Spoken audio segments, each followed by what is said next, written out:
Good morning. I'm going to apologize in advance if the light kind of comes and goes. I prefer to use natural lighting, and we've got kind of a day where the clouds are drifting across Florida and it's bright and then it's a little bit overcast, so the light's going to come and go.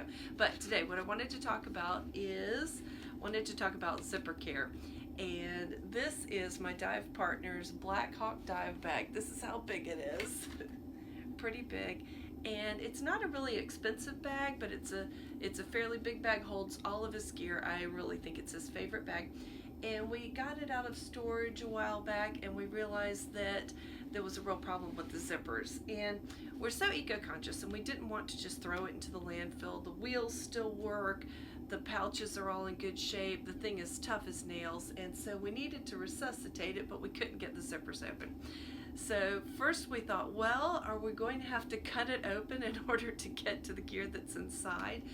And we decided to take it to a friend of mine who's a sail maker, and she took a look at it and said, yeah, you're gonna have to work on the zippers, and it would actually cost almost as much as a new bag in order to replace the zippers. And so we were kind of at the breaking point with that. So instead what we did is we got some zip care, and this is kind of the newer container that it comes in. The older one that you might have seen was more of a gray packaging.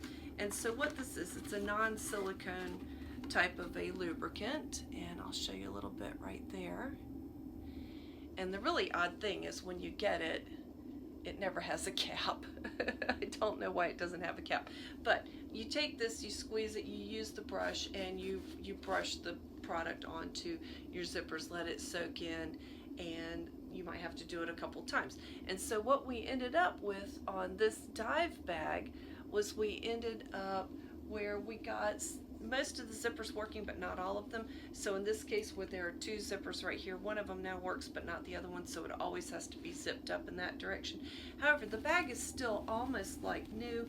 It's still got a lot of life in it, and for just a couple dollars, we were able to resuscitate it and didn't have to replace all the zippers. That would have been, gosh, at least the price of an entirely new bag just to replace the zippers. And no fault of Blackhawk that the zippers did this. It was just, it sat in storage for a while. Maybe it had a little bit of salt, a little bit of corrosion, and we tried a lot of different things. We put knife blades under the part of the zipper, and we kind of leveraged them up and got some of the corrosion out of there and just gently worked away at it, and also used this. So now when we get new bags, we are using this on them when they're new. We're using them after every dive, and anytime we get salt on our bags, this is what we're using, just because we don't want to run into this trouble again. And dive gear is kind of expensive, and we don't want to add more trash to the landfill, and we want to maintain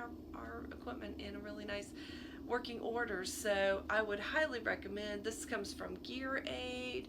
I'll leave a link for it down below, and it's just a little bit of preventative maintenance to extend the life of the gear that you already own. So what could be better than that, right? If you like my content, please subscribe, and I hope you've got lots of dive trips coming up this season. We've got a couple more this summer, so I'll take you along on those. And I believe we're going to do some shark tooth diving in Venice, and we might make it down to Blue Heron Bridge in Riviera Beach, and maybe even do a night dive there. So summer full of diving. We're just back from Cuba and still unpacking a bit, cleaning our gear, and learning what worked well and what didn't. So I'll show you some of that in the next video. So please like, share, subscribe, and so glad you joined me today. Thanks for watching. Please hit the subscribe bell so you'll get the next notice. Thanks. Bye.